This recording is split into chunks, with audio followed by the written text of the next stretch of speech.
disant c'est pas parce qu'il y a des statuts qu'on ne peut pas aller au terme. Oui, enfin, faut quand même ne pas simplifier Oui, je suis d'accord. ce monde infini du Talmud, Oui, qui est très parce complexe. qu'on pourrait aussi prendre l'exemple inverse, à savoir Rabbi de Tibériade, qui envoie quelqu'un pour casser les statuts qui sont dans les termes.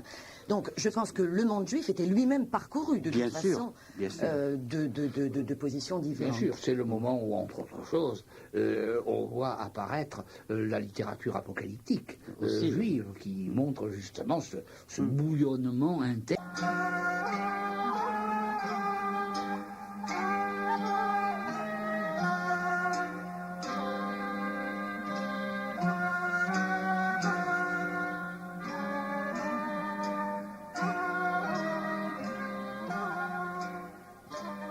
Nous allons maintenant passer peut-être dans la seconde partie de l'histoire de ce beau livre d'Alexandre Azénobi, dont je crois avoir oublié de dire qu'il est publié chez Fayard.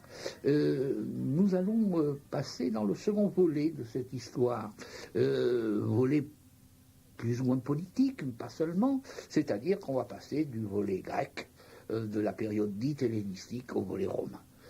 Parce que dans la seconde moitié, au milieu du 1er siècle avant l'ère chrétienne, les Romains se substituent aux Grecs comme dominateurs de la Syrie. Et c'est avec eux que ça va très mal se passer avec les Juifs. Alors, ce n'est pas l'histoire des Juifs que nous traçons aujourd'hui. Par conséquent, que nos auditeurs ne nous reprochent pas de ne lui donner dans cette émission qu'une part secondaire mais forte.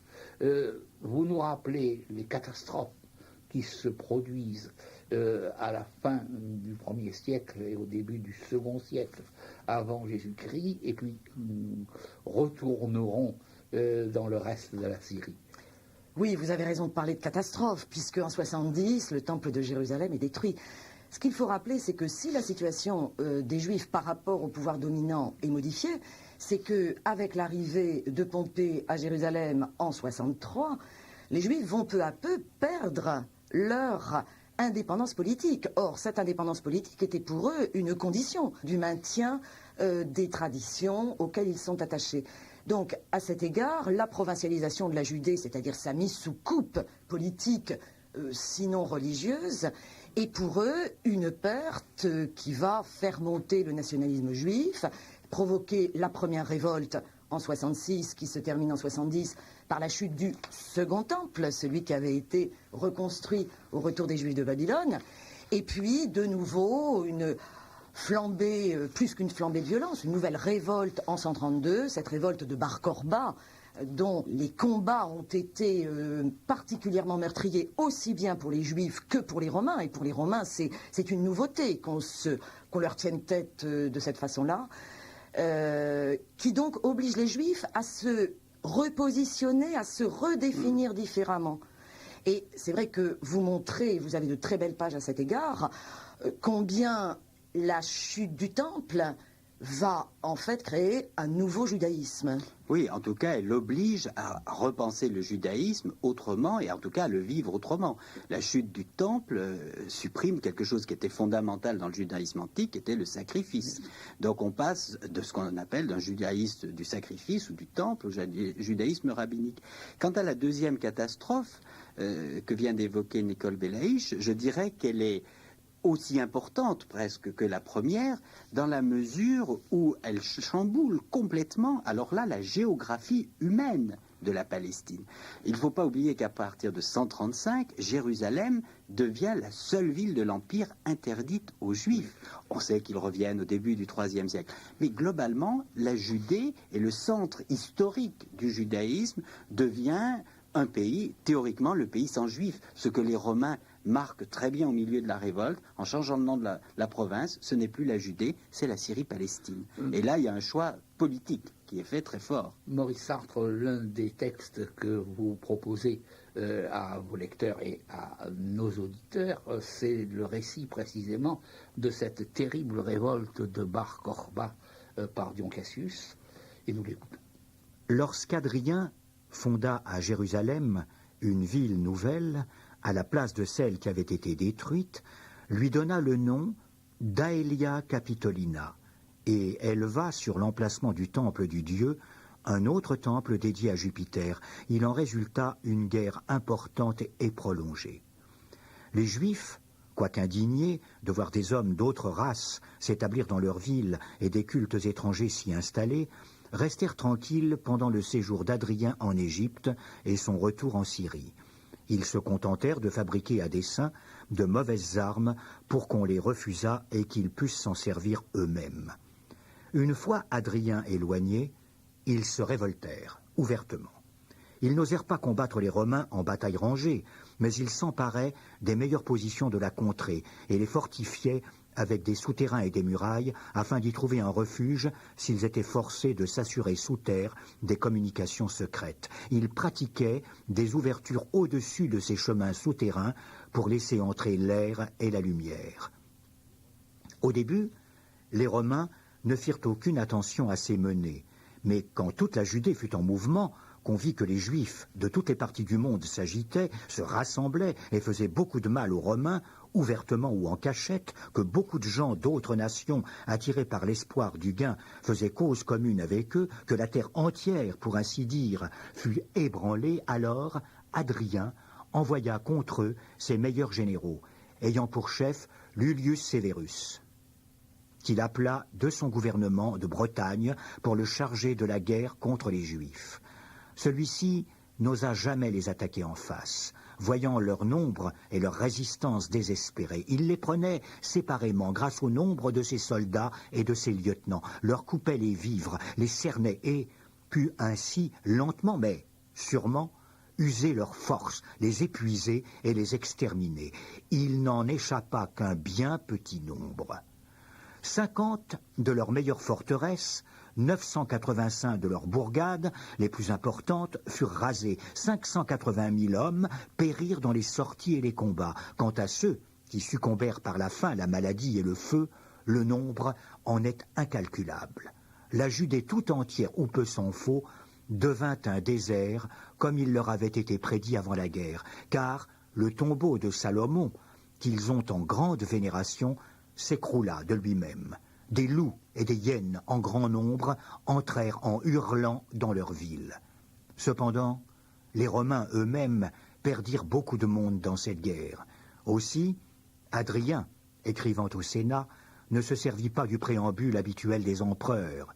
« Si vous et vos enfants allez bien, tant mieux, moi et mes troupes allons bien. » Ainsi finit la guerre de Judée. Maurice Sartre, Nicole Belaïch, nous sommes malheureusement obligés d'aller un peu vite dans le reste de cette longue et riche histoire. Nous entrons maintenant dans la période de la Syrie romaine. Je vous demanderai d'indiquer quels vous paraissent être les traits essentiels de cette évolution. Mais avant, peut-être, vous demanderai un mot sur une des composantes originales et brillantes de cette région et de cette histoire. C'est l'apparition comme un peuple important, un royaume, des Nabatéens, autour de leur capitale qui est un des hauts lieux du tourisme actuel, Pétra, dans l'actuelle Jordanie. Alors, qu'est-ce que c'est les Nabatéens ? D'abord, je voudrais juste d'un mot revenir sur votre première remarque, c'est-à-dire qu'on passe de la Syrie hellénistique à la Syrie romaine. Je crois qu'il faut bien comprendre que ce changement de domination politique n'a à peu près aucun effet sur le plan de la culture. C'est bien l'hellénisation qui continue. Je ne veux pas dire que tout continue comme avant. Il y a des traits qui sont empruntés à Rome ou à la partie occidentale de la Méditerranée, mais je me garderai bien de parler de romanisation sous prétexte que les Romains dominent. C'est bien la culture grecque et les Romains vont fonder des poleis, des cités grecques. Les Romains véhiculent aussi encore voilà. Et plus loin. Et ça, c'est un phénomène général dans la Méditerranée orientale, mais je pense qu'il faut que ça soit bien précis. L'arrivée des Romains marque des tas de changements, bien entendu, mais pas beaucoup sur le plan culturel. Pourrait-on pour autant se mettre peut-être d'accord sur un changement de terme et parler de gréco-romanisation, puisque vous avez de très belles pages sur la romanisation du paysage urbain. Oui, oui. Qui sont assez intéressantes et qui vont peut-être à l'encontre de ce que vous venez de dire oui, maintenant. Ça va à l'encontre, mais pas tout à fait. Je veux dire par là que, d'abord, j'insiste, et je voulais insister surtout sur l'aspect de la langue. Ce qui va prospérer encore, et c'est un des aspects importants justement de l'époque romaine, c'est que le grec devient là vraiment prédominant. On le voit très bien par l'épigraphie. Jusqu'au fin fond des campagnes, on écrit grec. On se fait enterrer en grec. Ça ne veut pas dire qu'on parle. On peut parler araméen. Mais la Syrie se couvre littéralement d'inscriptions grecques. Et le latin reste une langue tout à fait marginale. Donc c'était surtout cet aspect-là que je voulais souligner en parlant d'hellénisation. Cela dit, bien entendu, les Romains apportent des innovations dans le paysage urbain, les villes changent d'aspect, ça c'est une chose. Et je crois qu'on peut en effet parler vraiment d'une civilisation gréco-romaine à ce moment-là. Oui. Alors, pour les Arabes, alors, la présence des Arabes, elle n'est pas nouvelle au Proche-Orient, bien entendu. Dès le 5e siècle avant Jésus-Christ, on connaît bien la présence des Arabes. Ce qui est nouveau, c'est qu'on voit se créer, dès l'époque d'Alexandre, puisque c'est au lendemain même de la conquête d'Alexandre qu'on en entend parler pour la première fois, d'un État nabatéen, qui est un État installé en gros sur le sud de la Jordanie actuelle, mais qui progressivement va couvrir à peu près toute la Jordanie et le sud de la Syrie actuelle, plus le Negev. Et on a là un État qui, lui aussi, sa culture. Et je dirais que ce qui est passionnant, c'est de mettre en parallèle l'évolution de l'État hasmonéen, c'est-à-dire l'État juif que les Maccabées ont mis sur pied, et de l'État nabatéen. Malheureusement, la documentation ne permet pas toujours de faire des parallèles, mais on voit qu'à bien des égards, il y a une sorte de concurrence entre eux, et les attitudes qu'ils adoptent à l'égard des Grecs et de l'hellénisme, des formes de la culture, sont souvent très semblables. Si on prend le décor des maisons, on voit apparaître, même chose, les peintures, évidemment pas exactement les mêmes, parce que les Juifs, strictement, vont refuser par exemple la figure humaine, mais ça tombe bien, parce que les Arabes, eux aussi, ne sont pas très partisans de la figure humaine, et ce n'est que progressivement à l'époque impériale qu'ils vont donner une forme humaine, par exemple, à leur dieu. Alors cette présence des Arabes, elle est très importante tout le long de la zone stépite.